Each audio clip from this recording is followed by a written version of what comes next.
Oliver's Cliffside collapse is inspired by a true event from 1915 known as the Great Fall. During this event, heavy rain caused the cliffs at Folkestone Warren to shift, leading to a serious accident. The idea of cliffs collapsing sounded like such a fun story to explore, so I chatted with my good friend Mike, and together we came up with Oliver's Cliffside collapse. Luckily, I don't live too far away from where this event actually took place all those years ago, so I grabbed another friend, Caleb, and my little pup, Eccles, and we ventured out to see the cliffs. The cliffs have a very interesting visual appeal. Since they're quite close to the White Cliffs of Dover, they share that chalky appearance, but the cliffs at Folkestone Warren have a lot more shrubbery. There's a great big beach beneath the cliffs with lots of sand.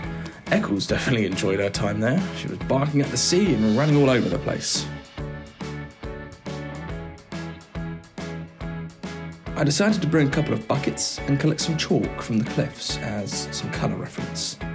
There were also some large boulders that I knew would come in handy later.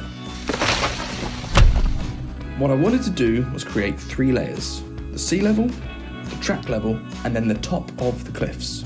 I knew the cliffs needed to be huge, so I gathered all the old off-cut pieces of polystyrene and insulation board I'd used from previous projects and laid them all out on the table. The entire set was built on a tarpaulin, so I could have a layer of water beneath the cliffs for specific shots. Using these polystyrene blocks, I roughly outlined the track layer and then used these sort of wooden boards to create a more stable surface. The great thing about this project was that because the cliffs were meant to be unstable, the uneven track bed actually worked in my favour. It made the cliffs feel a little bit more unsafe.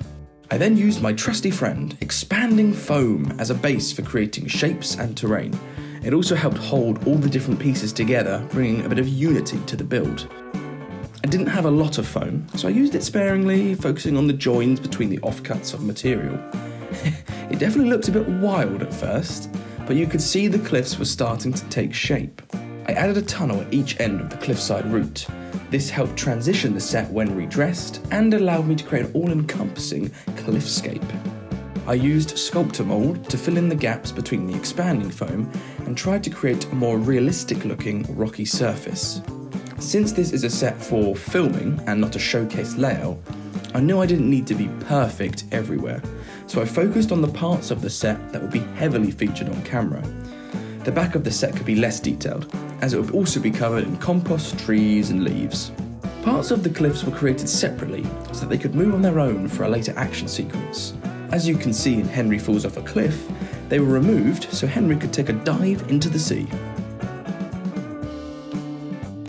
When it came to painting, I used my trusty rocks I'd collected earlier to help find the right colour. I then created a simple wash and applied it to the cliffs. I also crushed up some of the rocks into a fine powder and used PVA glue to adhere this to the cliff surfaces that would be seen up close. This created a great rocky, dusty texture on the sides of the cliffs. I added some of the larger boulders on the set to fill gaps and outline areas that would later be filled with mud and grass. I also experimented with using static grass in areas where the camera would be positioned, as it adds another layer compared to the scatter cover. Then it was time for the bulk cover, compost. Compost is cheap and can cover a huge area quickly. It's not that great close up, but it's fantastic as a base layer. I used it across the entire layout to fill all the gaps in the cliffs. For the backdrop, I used a variety of vegetation, starting with lichen. I weathered the sides of the tracks by dry brushing the rails with a sort of brown-orange mix, and then wiping away the excess paint using a track rubber. I used Woodland Scenics ballast for the tracks, and I spread it with a large brush. I like to reuse the materials as much as possible when building these sets, so the ballast isn't glued down, in hopes that I can salvage some of it later when filming is complete. On the sides of the rails, I used dirt from outside that was nice and fine. This could then be covered in grass later. This dirt is much better for close-up shots compared to the compost. With more shrubbery added, the cliffs were starting to look much closer to what I envisioned. I decided to run some tests to see how the set looked on camera. I added a little layer of sea below, achieved with water and shaving foam, mixed together for that foamy sea effect. As you can see, There are definitely parts of the cliffs that should not be seen on camera, but these can easily be covered up by strategically placed trees, bushes, and the camera. I was really pleased with how the cliffs were looking, but they definitely needed more shrubbery coverage. Too many parts were still exposed.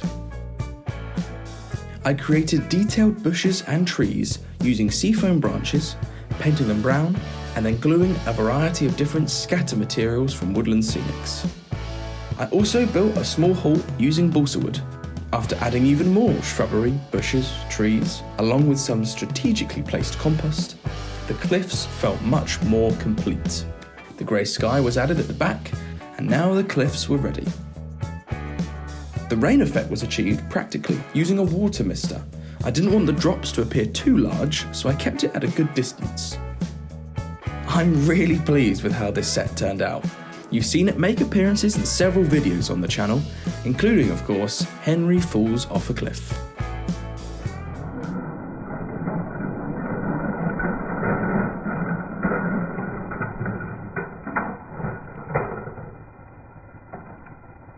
You'll be able to see the cliffs in action properly in the upcoming episode, Oliver's Cliffside Collapse, which will be released this autumn.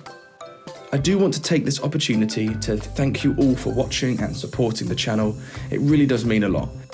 In the lead up to the next episode, I'll be releasing a new video weekly for the next few months, including a variety of shorts and retellings of classic moments like Percy's Predicament and Trust Thomas. Oliver's Cliffside Collapse still has some scenes to film, and it's a lot more complex compared to the shorts because of the VFX, the sets, and the length of the video.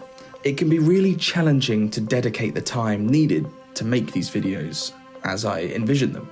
Because of this, I've decided to start a Patreon. I've tried to create a variety of perks that will hopefully make becoming a patron worthwhile, including early access, sneak peeks, and shoutouts at the end of the videos. And if you have any more suggestions, please let me know. I want to reiterate though, that by subscribing and commenting, you're already doing more than I could ever imagine. I'm incredibly grateful for the support I have here on YouTube, and I just want to be able to spend more time doing what I love and make even more videos. But that's all for now. Thank you so much for watching.